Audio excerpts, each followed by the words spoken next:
아이들한테 휘둘리는 학부모님들의 비중이 너무 높아져요.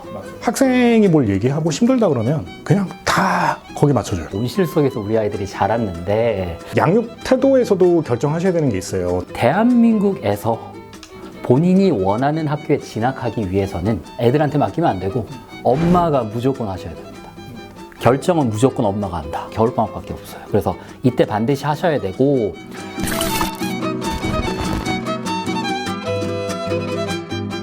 사랑으로 받은 상처는 사랑으로 해결해야 되고 공부로 받은 상처는 공부로 해결해야 됩니다. 우리 1편에 이어서 위례 박상원 원장님 모시고 이어서 학업 관련된 얘기, 위례에 대한 얘기 해보도록 하겠습니다. 안녕하세요. 무리수 죄송합니다. 네. 뭐 이런 거 좀 있어야 된다고 생각합니다. 네. 어쨌든 아까도 이제 저희 1편에서도 아주 좋은 말씀 많이 해주셨는데 가장 많이 듣는 얘기고 고민되는 얘기들, 걱정하는 얘기가 이건 것 같아요. 고등학교 가면 다 떨어진다. 주변에서 굉장히 많이 듣거든요. 그쵸? 이거는 저도 누누이 했던 얘기들이고 상당히 많이 다뤘던 얘기예요. 왜 그렇다고 보십니까? 제가 몇 가지 항목을 통해서 생각을 해봤는데요. 일단 뭐 첫 번째 이유는 너무 쉬운 초등, 중등 시험이 우리 아이의 진짜 실력을 가린다고 생각해요. 네. 초등학교 수학 시험 보시면 아시겠지만 학부모님들 뭐 대부분 우리 애들 90점이나 100점일 겁니다. 근데 재밌는 게 한 교실 안에는요, KMO 입상자랑 학원을 전혀 다니지 않은 학생이 같이 수업을 받습니다. 그래서 실제 모두 학생들이 100점을 받는 상황입니다. 과연 평가로서 의미가 있는가에 대한 의문점이 좀 들고요. 중학교 가서도 크게 달라지진 않아요. 중학교 시험의 평가 방식은 5등급 절대평가라서 전체 학생 중에 한 30에서 40%는 A를 받고 있습니다. 그러면 무슨 일이 있을 거예요? 제가 특히 상담 과정에서 학부모님들이 많이 말씀하시는 게 우리 아이가 그동안은 그래도 수학 다 A였어요. 입니다. 그러니까 어머님 입장에서는 긴가민가 하시면서도 그래도 A 정도 나오니까 크게 나쁘지는 않다라고 생각하시는 것 같거든요. 사실 이런 것들이 학생과 학부모님 모두에게 굉장히 잘못된 시그널을 주고 있습니다. 네. 그럼 중등까지는 이렇게 온실 속에서 우리 아이들이 자랐는데 고등학교에 진학하면서부터는 굉장히 냉혹한 현실에 직면하게 됩니다. 네. 고등학교 시험 평가 방식은 완전 달라지죠. 5등급 상대평가입니다. 랭크를 매긴다는 소리고요. 네. 이렇게 됐을 때는 당연히 필연적으로 구간을 나눠야 하니까 난이도는 올라가고 킬러 문항들이 존재하게 됩니다. 저는 수학 선생이니까 그럼 비율적으로 한번 설명을 해볼게요. 중등 수학 내신에서 A를 받은 학생은 전체 재원생의 35% 정도입니다. 네. 평균적으로요. 그렇죠. 35%이고 고등학생들은 10% 정도가 1등급이에요. 그렇죠? 그러면 중학생들이 다 고등학생으로 올라가겠죠? 그렇죠. 그렇게 간다라고 했을 때 35% 중에서 전체 35% 중에서 전체 10%만 1등급이다. 비율로 따지게 된다면 원래 A를 받았던 애들 중에서 28%만 1등급을 받습니다. 근데 이게 애들 중에 그러니까 전체 중학생 중에 28%가 아니고 아닙니다. A를 받은 애 중에 28%인데 A를 받은 애 중에 A를 받았던 아이들, 그냥 A도 아닙니다. 올 A입니다. 올 A를 받았던 아이들 중 28%만 내신 1등급이에요. 한 번 A고 한 번 B고 그 학생들은 뺀 거예요, 지금요. 이게 5등급제에서 A 받은 애들 중에서도 운 나쁘면 5등급제에서 3등급까지 나와요. 네. 점수가. 네. 그렇죠. 그렇게 봐야 돼요. 네. 네. 그러니까 뒤에서 이제 소장님께서 입시에 관련돼서는 조금 더 자세한 설명하시겠지만 학부모님들 기억하셔야 될 게 1등급 컷. 상위 10%입니다. 이걸 꼭 기억하세요. 굉장히 중요한 숫자입니다, 이거는. 일단 그런 이유가 있고요. 그러다 보니까 이제 학생들은 어떤 느낌이 들게 되냐면 이걸 받아들이기가 조금 어려운 거예요. 근데 본질에 대해서 좀 말씀드릴게요. 대부분의 학생들이 고등학교 때 성적 떨어진다. 그럼 성적이 떨어진다라고 했을 때는 이전의 성적은 이러했고 지금은 이러하다라는 현상이 나와야 될 텐데 이전의 성적이 안 나왔죠. 초중등 때는 안 나왔잖아요. 안 나왔는데 왜 성적이 떨어질까? 이건 이렇게 알고 있는데 너무 팩폭이라서 사실 이 얘기까지는 잘 안 하거든요. 네. 너무 팩폭이라서. 그래서 중학교 때 잘했는데 떨어진다라고 하는데 솔직히 중학교 때도 솔직히 그 성적이었어요. 그렇죠. 고등학교 때 받은 그 성적이 이미 중학교 때도 그 성적이었던 거예요. 그게 똑같이 받은 건데 떨어졌다고 하는 거예요. 네. 대부분은 그거예요. 그냥 똑같이 받은 거예요. 소장님께서 말씀하셨던 걸 좀 정리를 하자면 사실은 그래서 고등학교 땐 성적이 떨어진 게 아니라 그동안에 애써 외면했고 눈 감았던 나의 진짜 성적이 언제 나오냐면 고등학교 1학년 1학기 중간고사 4월에 나옵니다. 그때 처음으로 본인의 진짜 수학 실력과 관련된 성적이 나오는 거예요. 성적이 떨어진 게 아닙니다. 이걸 인정하셔야 됩니다. 그러다 보니까 제가 이제 생각하는 교육 철학 중에 가장 중요한 요소이기도 한데요. 뭐냐면, 그래서 대한민국에서 본인이 원하는 학교에 진학하기 위해서는 핵심은 초등학교 때와 중학교 때 성장을 해야 돼요. 네, 맞아요. 이때 실력을 쌓아야 고등학교 때는 그 결과가 나오는 겁니다. 맞습니다. 이 결과 가지고 대학을 간다. 네, 그렇죠. 예. 그래서 고등학교 때 1등급을 받기 위해서 우리가 준비해야 될 건 뭐냐면 공부를 열심히 하는 것도 중요하기는 하지만 초등, 중등 때 주기적인 평가를 통해서 본인의 진짜 실력을 계속 인지하고 있어야 돼요. 아, 내가 요 정도 성적이구나. 그러면 고등학교 때 요 정도가 되겠구나라는 걸 예측하면서 부족한 것들을 채우는 그런 과정을 거쳐야 고등학교 때 안정적으로 1등급을 받으실 수 있어요. 이게 어쩔 수가 없어요. 그러니까 교육제도적인 문제도 있어요. 그러니까 초중 때 이렇게 평가 안 할 거면 대학까지 평가를 안 하든가, 대학 가는 데까지. 그랬으면 이게 어색한 거 없이 쭉 이어지든가. 근데 초중까지는 평가 안 하는 기조로 가다가 고등부터는 야, 이제 고등학생 됐으니까 평가해서 옛날이랑 똑같아. 옛날 우리 대학 갈 때랑 똑같이 평가해가지고 똑같이 줄 세우기서 보내겠다는 거야. 이러니까 이제 문제인 거고, 양육 태도에서도 결정하셔야 되는 게 있어요. 제가 다른 지역 가서도 그런 얘기 많이 하거든요. 건강하게만 잘 자라다오. 괜찮아요. 이거 뭐라고 할 사람 아무도 없어요. 이걸 뭐라고 하는 게 아니고 건강하게만 잘 자라다 오면 끝까지 건강하게만 잘 자라다 하면 아무 문제 없어요. 예. 초중 때 건강하게만 잘 자라다 한다면 건강하게 컸으니까 고등부터 공부도 잘해야지 이러면 안 돼요. 그래서 대학도 보내고 싶고 욕심도 있어. 그러면은 어렸을 때도 그냥 푸시해야 돼요. 이건 어쩔 수 없어요. 네. 이거 일치하는 게 좀 필요합니다. 제가 봤을 때는. 저도 100% 공감합니다. 네. 그래서 이제 고등학생 때 시험을 보면서 학생들도 우왕좌왕 할 수밖에 없고 부모님들도 여기서부터 굉장히 이제 막 그로기 상태가 되거든요. 학생들이랑 이렇게 된 게 이제 앞에서도 우리가 얘기했던 거는 좀 연관이 될 텐데 학습 과정에서 어떤 교육 과정에서 시행착오라든가 이런 것들이 누적이 되다 보니까 결국 고등 때 그게 터지는 거란 말이에요. 그러니까 원장님이 아무래도 이제 이런 사례를 상당히 많이 보셨을 거고 미래 지역에서 전문가시니까 보셨을 때 어떤 시행착오들이 좀 대표적으로 좀 있다. 네. 좀 이게 말씀드리고 싶은가요? 사실은 방금 이제 소장님께서 질문하셨던 내용이 이번 영상 클립의 핵심입니다, 이게. 그렇죠. 네. 맞아요. 그래서 몇 가지 사례들을 좀 말씀드리고 싶은데요. 그래서 첫 번째입니다. 최근에 제가 느끼는 건 아이들한테 휘둘리는 학부모님들의 비중이 너무 높아져요. 맞아요. 네. 그러니까 엄마 입장은 심정적으로 저는 100% 공감합니다. 아이랑 싸우기 싫으니까 그냥 아이가 하자는 대로 내버려두는 케이스가 상당히 높아지고 있는데요. 네. 근데 제가 생각하기에는 한 집안의 교육과 관련된 결정은 애들한테 맡기면 안 되고 엄마가 무조건 하셔야 됩니다. 결정은 무조건 엄마가 한다. 자, 16년 차 수학 전문 강사 입장에서 봤을 때 저는 우리 아이들을 어떻게 바라보냐면 애들을 봤을 때 참 이쁘고 귀합니다. 제 자식이 아닌데도 참 이쁘고 귀해요. 근데 다른 한편으로는 참 믿을 수가 없고요. 정말 미숙한 존재라는 생각이 들어요.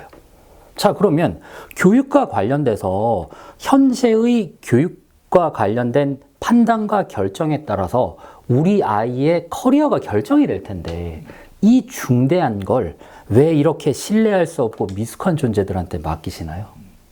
네, 결정은 엄마가 해야 됩니다. 어머니께서 훨씬 현명하시고 어머니께서 훨씬 더 식견이 있으시니 이건 엄마가 하셔라.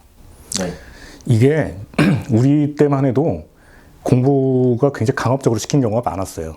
예, 학교에서도 맞고 집에 가면 또 맞아. 심지어 학원 가서도 때려. 이런 게 있다 보니까 이렇게는 안 시키겠다라든가 공부 이렇게 해서 참 의미 없다 이런 생각들이 많다 보니까 학생들한테 상처 안 주겠다 이런 것들이 있다 보니까 근데 이게 너무 극단으로 가서 학생이 뭘 얘기하고 힘들다 그러면 그냥 다 거기 맞춰줘요. 그러니까 학습적으로도 안 되고 이거는 제가 모르겠습니다. 이게 이렇게 얘기하면은 좀 어떨지 모르겠는데 이렇게 큰 애들이 지금 성인으로 오고 있잖아요. 저는 이것도 진짜 이게 애들이 문제가 아니에요. 진짜 제가 봤을 때 원장님도 다 아시겠지만 저희는 이제 선생님들이 많이 뽑잖아요. 저 이제 운영을 더 많이 하는 관리를 많이 하는데 저도 선생님들 뽑아보면 얘들이 커서 된 애들이 온 것 같은 선생님들이 있어요. 진짜 직장이고 성인이잖아요. 근데 그 다 맞춰줬던 그 어린 컨셉으로 계속 그러고 있어요. 네. 근데 이제 그런 분들 데리고 제가 너 이러면 안 된다 이렇게까지 얘기하나요?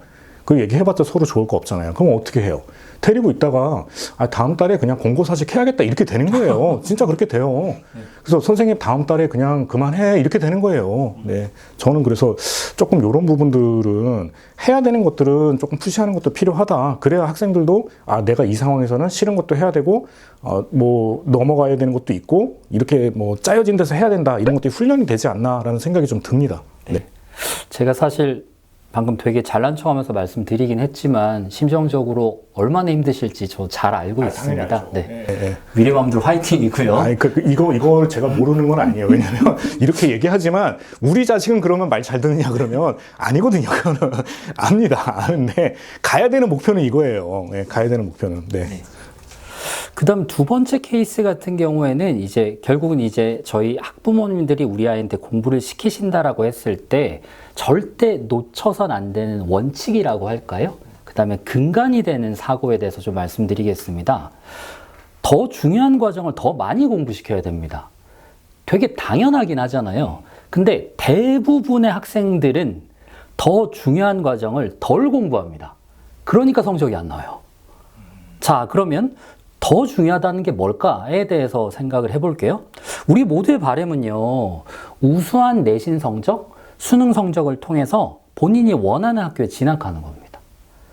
그러면 내신과 수능이 제일 중요하다는 건 알겠죠. 그러면 수학 교과도 다양하게 있고 과학 교과도 다양하게 있을 텐데 여기에서 수능과 내신에서 모두 출제되는 과정이 가장 중요하지 않을까요? 그렇죠. 그러면 수학을 기준으로 했을 때는 대수, 미적분, 원, 확통이 제일 중요합니다. 과학은 통합과학이 가장 중요하죠. 그렇죠. 자, 근데 그럼 여기서 이제 의문점이 듭니다. 대수, 미적분, 확통, 통합과학을 가장 많이 제대로 심층적으로 학습해야 된다는 것까지는 동의가 되는데 우리한테는 시간이 제한돼 있잖아요. 이 제한된 시간 안에 어떻게 전략을 짤 것인가와 관련돼서 생각을 좀 바꾸실 게 있는데요. 이 제한된 시간 안에서 방금 제가 말씀드렸던 걸 하기 위해서는 과정별 심화학습에 대한 사고를 재정립하실 필요가 있어요. 과정별 심화학습에 대해서 먼저 예를 들어 볼게요. 초등입니다. 네. 초등 심화와 관련돼서는 일반적인 학생들에게 경시 문제를 풀릴 필요는 없잖아요. 그렇죠. 네. 네. 그렇죠? 네. 그러니까 초등은 아까 말씀드렸던 것처럼 기본서 한 권, 심화서 한 권만 하고 그 다음 과정으로 넘어가야죠. 넘어가는 게 네, 왜 3권 이상을 풀리시는지. 네. 그러니까 흥미만 잃어. 그러면 더 잘 되는 게 아니고. 재미없어 합니다. 네. 이런 생각이 필요하고요. 이제 중요한 게 중등입니다. 중등에서 제가 많이 받는 질문 중에 하나가 이겁니다. 중등에서 심화가 중요하다는데 A급은 하시나요? 파이만에서? 이 말씀들 많이 하시거든요. 근데 중등 심화는 목표하는 학교에 따라서 심화의 수준이 달라져야 됩니다. 예. 여기에서 생각을 좀 바꾸실 필요가 있는데 영재학교랑 과학고를 준비한다라고 했을 땐 A급 수학은 반드시 해야 됩니다. 그런데 나는 일반고 라인을 타겠다라고 했을 때는 중등 심화는 한 센 정도로 하고 빨리 그 다음 과정으로 넘어가서 되도록이면 고등 수학에 집중하는 게 핵심입니다. 센도 스텝이 올라가면 어려워요. 네, 우습게 볼 문제집이 아닙니다. 네. 그래서 이런 식으로 뭔가 구분을 해서 접근을 하셔야 되지 그냥 단순하게 심화는 여기까지 요거 해야 돼 라고 생각을 하시게 된다면 상당히 많은 실책을 하실 겁니다. 그다음 이제 한 가지 팁인데요. 이제 영재학교나 과학고나 전사고를 목표로 하는 학생들을 위한 팁인데 이 학생들은 중등심화가 중요하다는 걸 알 겁니다. 중등심화는 중1-1부터 3-2까지 총 6개 과정이 있는데요. 입시를 준비하는 학생들은 수학을 기준으로 했을 때 중2-2와 3-2에 집중해야 됩니다. 왜 제가 이 말씀을 드리냐 하면 2-2와 3-2의 공통점이 평면기하에 대해서 다뤄요. 네. 평면기하에 대한 접근 방식이 어떤 때 쓰이냐면 영재성을 판단할 때 간접적인 기준으로 쓰입니다. 이게. 그래서 특목 자사고 선생님들, 과학고 선생님들, 영재학교 선생님들은 그 학생의 기하와 관련된 접근법을 상당히 유심히 보십니다. 네. 그래서 2-2, 3-2 심화 학습에 집중을 하시라라는 말씀을 좀 드리고 싶고요. 그 다음에, 한 가지 팁 더 드릴까요? 네. 이제 중학생 때 해야 될 고등수학과 관련된 학습 꿀팁인데요. 그러면 제일 또 많이 물어보시는 것 중에 하나가 중학교 때 고등수학은 어디까지 해야 할까요? 되게 많이 여쭤보시잖아요. 그래서 거기에 대해서 명확하게 말씀을 드릴게요. 일단 첫 번째입니다. 공수 1과 공수 2는 심화까지 하셔야 됩니다. 한두 번 하는 게 아니라 심화까지 하셔야 되는 건 맞거든요.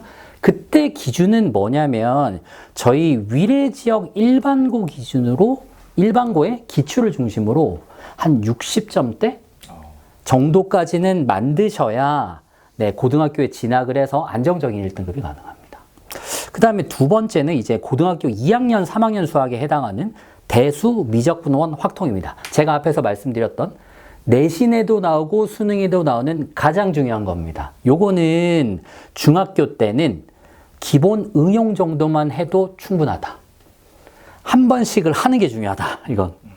그래서 예비 고일 겨울방학 전까지는 한두 번 정도 학습하는 걸 추천드리고요. 교재 수준은 정석까지도 필요 없어요. 개념 원리 RPM 정도면 충분합니다. 네.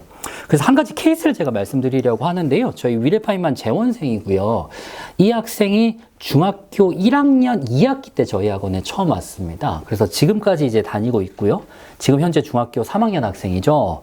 이 학생이 처음에 저희 학원에 왔을 때는 중2-2를 처음 시작한 학생이었어요. 네. 근데 꾸준히 파이만 커리큘럼에 따라서 학습을 하니 지금 현재 중학교 3학년인데 대수, 미적분원, 확통을 이 학생은 심화까지 했습니다. 그 다음에 미적분2도 이번 여름방학 때 저랑 같이 이제 기본응용까지도 끝냈거든요. 현재 이 학생은 외대부고 입시를 준비 중에 있어요. 이 정도면은 해야죠. 네, 그렇죠. 네, 그러니까 외대부고를 준비하는 학생들이 이 정도 준비를 한단 말이죠. 그러니까 꼭 대치나 방위가 아니더라도 위례에서의 커리큘럼을 꾸준히 멈추지 않고 잘 따라오게 되면 진도적인 측면이나 성취도 측면에서도 전혀 문제가 없다. 네, 그 말씀을 드리고 싶고요. 그 다음에 마지막으로 이제 지금 가장 걱정이 많은 학년이 중학교 3학년이죠. 걱정이 많습니다. 이 학생들은요. 그래서 겨울방학을 어떻게 지내야 될까와 관련돼서 고민들이 많을 건데요. 이 학생들한테 필요한 최소치의 학습 양을 말씀드리자면 공수 1과 2는 반드시 동시에 진행해야 됩니다. 네. 근데, 네. 공수 1과 공수 2, 특히 잘못 생각하시는 게 공수 2는 나중에 우리 아이가 좀 부족하면 나중에 해도 되지 않을까라고 생각을 하시는데 이렇게 됐을 때는 무슨 문제가 생기냐면 공수 2가 내신에 나오는 고등학교 1학년 2학기 때 성취도가 급락합니다. 이때. 반드시 기간이 긴 겨울 학기 때, 겨울 방학 때 공수 1, 2는 심화까지를 하셔야 되는데 이때 심화라 함은 일반적인 문제집에서의 심화가 아니라 전국 단위 모의고사를 반드시 학습을 하셔야 돼요. 네. 최근에 이제 내신 출제와 관련된 트렌드가 뭐냐면 전국 단위 모의고사, 평가원 모의고사, 일부 수능을 차용해서 문항들을 내고 있거든요. 네. 그래서 전국 단위 모의고사와 관련된 학습을 충분히 고민하면서 할 수 있는 시간 자체가 겨울방학밖에 없어요. 그래서 이때 반드시 하셔야 되고 대수, 미적분원, 확통 같은 경우에서는 응용심화는 상황에 따라서 선택을 하면 되겠습니다.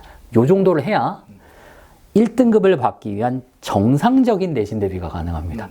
꼭 아셔야 됩니다. 정상적인 레벨이라는 거죠. 네. 네. 유별난 게 아니고. 네. 되게 많이 하는 거 아니고 정상적인 내신 대비가 가능하다라는 말씀을 드리겠습니다. 네. 아유, 아주 좋은 말씀. 감사합니다. 네. 네. 이제 학원 얘기를 조금 더 이제 이런 학습법이 굉장히 중요한데 그러면 결국에 이제 우리가 대형 학원 시스템 혹은 이제 미래파이만에 오게 되면 이것들을 해결해 주는 거잖아요. 그쵸? 그럼 이제 원장님 생각하셨을 때 뭐 미래파이만에서 학년별, 과정별로 좀 강조하시는 포인트라든가 미래파이만의 좀 차별화된 포인트 이런 것도 좀 어떤 게 있을까요? 네, 저희 미래파이만 학원의 존재 이유는 분명합니다. 수학과학 심화학습과 실전 입시 프로그램을 통해서 우리 아이들이 원하는 학교에 진학할 수 있도록 도와주는 학원입니다. 저희는요. 네, 그게 저희의 존재 이유고요. 그래서 과정별로 이제 조금 말씀을 드리자면 저희 초등부 같은 경우에서는 올바른 학습 습관과 더불어서 초등학생들일수록 어려운 문제에 한번 집착해보는 훈련과 경험이 필요합니다. 그래서 저희는 심화 문제와 관련된 적응력을 향상시키기 위해서 부단히 아이들을 공부를 시키고 있고요. 특히 이번 겨울학기 같은 경우에서는 저희 파이만 교육그룹에서 자체 심화 교재를 준비하고 있거든요. 그래서 저희 위례파이만에서도 네, 선별적으로 그걸 활용을 해서 네, 저희 아이들의 심화 문제와 관련된 적응력을 향상시키기 위해서 노력할 예정입니다. 그 다음에 중고등 수학의 가장 특징은 앞에서 말씀드렸던 1일 테스트입니다. 네, 굉장히 귀찮고 손이 많이 가기는 하지만 분명히 제가 말씀드릴 수 있는 건 1일 테스트를 보면 아이들은 공부를 합니다. 네. 왜냐하면 1일 테스트를 통과를 못하면 저희는요, 남겨서 시키거든요. 아, 그래요? 그 다음에 토요일에 또 불러서 시키거든요. 때에 따라서는 일요일에 원장이 또 부르거든요. 네. 그러다 보니까 아이들은 아까 제가 앞에서 강조해드렸던 억지로 공부를 해야 되는 상황에 내몰리게 되죠. 그래서 공부를 합니다, 이때는요. 그리고 저희 과학과 자랑을 좀 해드리고 싶은데, 저희 위례파이만 과학과는 중등, 고등 모두 위례 지역에 있는 학교별 내신 대비를 하고 있습니다. 학교별로 구분해서 그 학교별로 별도의 수업 자료와 더불어서 네, 그렇게 저희가 철저히 준비를 하고 있고요. 그 다음에 한 가지 저희 이제 수학, 과학 동시재원생 특전이 있는데 저희 위례파이만 학원은 이제 옆에 계시는 그 저희 최재현 소장님께서 이끌고 계시는 파이만 입시 컨설팅과 협업을 해서 항상 분기별로 심층 상담을 진행하고 있습니다. 그래서 아이의 진로 적성부터 시작해서 실전 입시와 관련된 어드바이스까지 그렇게 제공을 하고 있습니다. 아, 예. 아주 뭐 프로그램이 너무 좋은 것 같네요. 근데 이제 요런 이제 위례파이만의 또 프로그램이 있고 이제 겨울학기가 이제 다가오잖아요. 네. 그러면 이제 학년에 따라 다 다를 것 같아요. 그럼 겨울방학 때 뭐 시키냐, 네. 뭐 엄청 다 고민, 이거 상담 많이 하시거든요. 네. 뭐 어디 대치동 보내야 되냐, 뭐 민터 보내야 되냐부터 시작해서 별별 게 다 있단 말이에요. 네. 그럼 원장님 보셨을 때 학부모님들이 이 겨울에 꼭 챙겨야 될 포인트들 뭐가 있을까요? 겨울학기는 뭐 아시겠지만 가장 아이들이 마음 편하게 공부를 할 수 있는 긴 기간이잖아요. 그래서 큰 틀에서의 원칙은 이전 과정의 복습보다는 다음 과정의 공부에 방점을 두시는 게 좋습니다. 네. 본인이 어떤 과정을 공부하고 있으면 그 다음 과정이 있겠죠? 그 다음 과정의 학습에 좀 포인트를 주는 걸 추천드리고 싶고요. 그 다음에 또 궁금해 하시는 게 방학 특강이죠. 저희 위례파인만의 방학 특강의 유형은 크게 세 가지로 분류가 됩니다. 복습 프로그램, 속진 프로그램, 입시 프로그램입니다. 그래서 수학에 좀 자신이 없고 본인이 생각하기에 부족하다고 하더라도 아까도 말씀드렸던 원칙, 그 다음 과정을 학습을 하면서 그 이전 과정에서 좀 부족한 것들은 방특을 통해서 조금 채워나가는 걸 추천을 드리고요. 그 다음에 특정한 과정을 제가 언급해 드리고 싶은데 겨울학기 때 중1-1이랑 3-2를 시작하는 학생들 같은 경우에는 대한민국 수학교과의 특성상 중1-2와 중3-2는 정규 과정보다는 방특을 학습한 후 그 이후에 채우는 걸 추천드립니다. 그래서 1-1, 3-1을 시작하는 학생들은 방학 특강을 통해서 1-2, 3-2 속진 특강을 함께 활용해서 수학 학습에 조금 부스터를 달아두는 걸 추천드리고 싶고요. 그 다음에 초등학생 학부모님들 중에서 이제 아이가 영양도 되고 학부모님도 이제 뭔가 관심도 많으신 분들이 어떤 프로그램을 추천할 건지에 대해서 이렇게 되게 많이 여쭤보세요. 거기에 대해서 말씀드리고 싶은 건 초등학생들 같은 경우에서는 그냥 지금 공부하고 있는 과정에 충실하면서 그 다음 과정과 관련된 그 특강보다는 아이의 사고력을 좀 더 증진시킬 수 있는, 제가 앞에서 계속 강조했던 초등과 중등 과정에서의 진짜 실력을 평가할 수 있는 프로그램을 추천드립니다. 그게 뭐냐면 전국 단위 시험을 준비하는 거거든요. 네, KJM입니다. 네.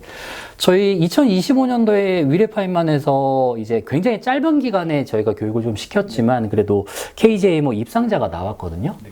제가 그래도 경시 강사 경력이 꽤 되기 때문에 이번 저희 초등학생들 같은 경우에서는 꽤 역량이 좋은 학생들, 가능성이 무궁무진한 친구들이 많이 보여요. 그래서 제가 좀 책임을 지고 이 학생들을 선별을 해서 KGM 특강을 직접 운영을 할 생각입니다. 그래서 올해보다도 좀 더 나은 성과가 나올 수 있게끔 차근차근 준비하겠습니다. 그 다음에 마지막으로는 예비고1 학생들 중에 되게 특징적인 게 뭐냐면 수학교과의 진도와 과학교과의 진도가 굉장히 어긋나는 케이스가 많아요. 맞아요. 네. 수학이 중요한 건 알겠는데 과학은 그동안에 챙길 틈이 없어. 사실 수학하느라고 내신만 과학까지 챙길 했어요 틈이 라는 없어. 수요가 되게 많았거든요. 없어요. 네, 예비고일 학생들 중 아직도 통합과학을 안 한 친구들은 반드시 겨울학기 때는 통합과학을 시작을 해야 정상적인 내신 대비가 가능합니다. 네, 그 말씀을 드리고 싶습니다. 문이과 결정하는 거 과학입니다. 과학. 수학은 다 필수예요. 과학이에요. 과학 안 돼 있으면 이과 못 갑니다. 네, 꼭 하셨으면 좋겠고. 네, 오늘 너무 좋은 말씀 많이 해주셨는데 그래도 마지막으로 위례 학부모님들에게 전하고 싶은 말씀 좀 있으실까요? 네. 제가 올해로 이제 강사 경력이 16년 차거든요. 네. 그래서 대치 반포 지역에서 한 13년을 했고요. 저희 위례 지역에서 3년 정도를 했습니다. 제가 이제 3년 전 개원을 준비하면서 다짐했던 거가 뭐가 있냐면요. 우리 아이들이 대치에 가지 않더라도 위례파인만에서 공부를 하게 되면 본인이 원하는 학교에 진학할 수 있다는 믿음을 주는 학원을 만들고 싶었습니다. 그동안은 부단히 노력은 했는데 아직까지는 조금 미흡한 점도 있겠죠. 그렇지만 저를 포함한 위례파인만 임직원들은 우리 아이들의 소중한 꿈이 현실이 될 수 있게끔 앞으로도 최선을 다하겠습니다. 감사합니다.